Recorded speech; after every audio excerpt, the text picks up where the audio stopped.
Bueno, y nosotros continuamos acá con Tu Punto de Encuentro con Mauricio Arango, que nos hablará de deporte y genética, pero yo quiero que me aclaren que ya no es Inspirando Vida, sino ¿qué? Yo. Sí, tú. Te concedemos ese honor. Bueno, precisamente ya Inspirando Vidas, ya es una transformación, ya estamos, pasamos a otro nivel, ya es Centro de Educación Integral, donde ofrecemos todo lo que es el ser humano, lo que somos espíritu, somos alma y somos cuerpo. Entonces en el área, integral, exactamente, todo. somos seres integrales y por ende debemos de cuidarnos de una manera integral, no simplemente la nutrición, no simplemente el deporte, sino que también las emociones y el espíritu, que es la base fundamental de nuestra vida, Claro, todo pues eso depende influye. de todo el éxito Todo de la eso salud. influye. Bueno, vamos a hablar entonces de deporte y genética, por el principio. Por deporte y Empecemos. genética, empezamos. Sí, por favor.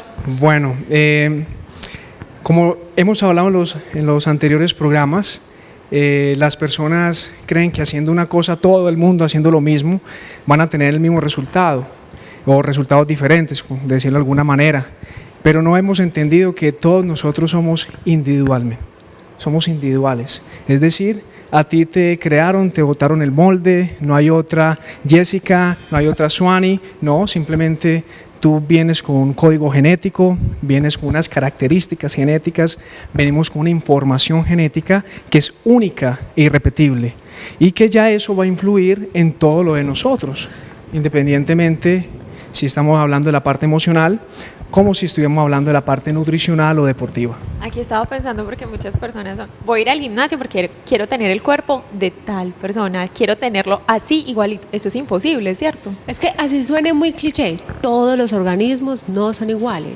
es Exacto. real. Exactamente, todos los organismos, ningún organismo es igual. Inclusive se han hecho estudios en gemelos monocigotos. ¿Qué quiere decir gemelos monocigotos?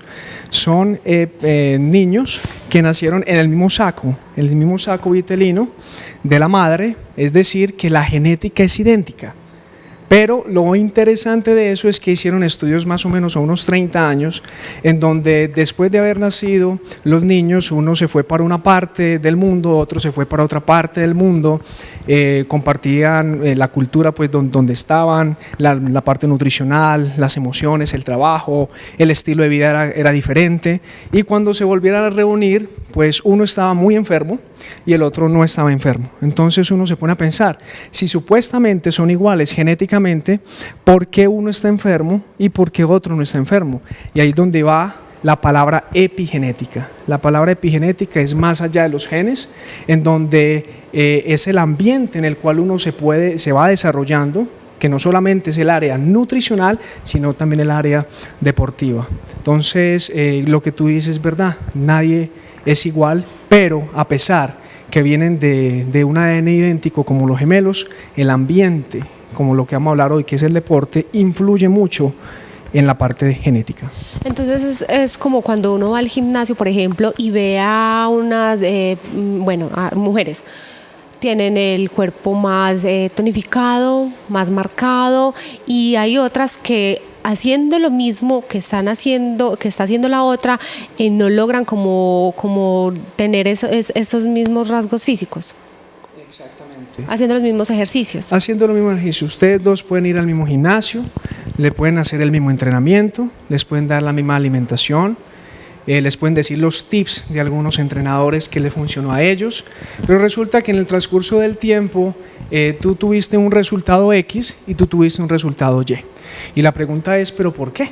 Porque si supuestamente estamos haciendo el mismo deporte, la misma nutrición, las mismas horas de intensidad horaria en el ejercicio, porque uno tiene una respuesta y porque otro tiene la respuesta? Entonces es donde aparece la genética como pilar fundamental en el desarrollo del fenotipo. ¿Qué es el fenotipo? Una cosa es genotipo, que es básicamente la información genética, es decir, el código genético, como lo que nosotros ya podemos llegar a ser la potencia, y otra cosa es el fenotipo, que es la manifestación en la parte física, fisiológica, biológica del genotipo. ¿De qué va a depender eso? Del ambiente. El ambiente es algo que hoy se está estudiando muchísimo, muchísimo alrededor del mundo. El ambiente no solamente hablamos de la parte nutricional, sino inclusive de la parte deportiva. Por ejemplo, no recuerdo muy bien el año, creo que es en el 2007 o 2008, hubo unos Juegos Olímpicos y había un sueco que decía los comentaristas que desde que nació, básicamente como decían ellos, estaba trabajando en hacer el salto largo, cuando yo creo que es el salto largo que se llama el deporte como tal. Y el salto largo es donde saltan y hay como una baranda acá y que se pasarla, tuercen y que exacto. Entonces este hombre, más o menos 20 años, empezó a hacer eso. Y llegó otro hombre que se llama Thomas Douglas, que es un jamaiquino. Sí, se me olvidó. Eso es genética, no entiendes. Jamaiquino. Y en solamente 6 meses entrenó para ir a esas Olimpiadas y le ganó. Quedó en el primer puesto versus a un hombre que llevaba 20 años practicando ese deporte. Entonces ahí es donde nosotros vemos que la genética depende demasiado, pero también depende mucho el ejercicio, es decir, el ambiente. Bueno, entonces cuando hablamos que no se alcanza eso, que es por la genética, entonces tenemos que comprender, tenemos que entender que digamos, cuando a uno le dicen en la casa, es que es parecida a la mamá, a la abuelita, o sea, eso viene de tiempo atrás, de rasgos físicos de la familia.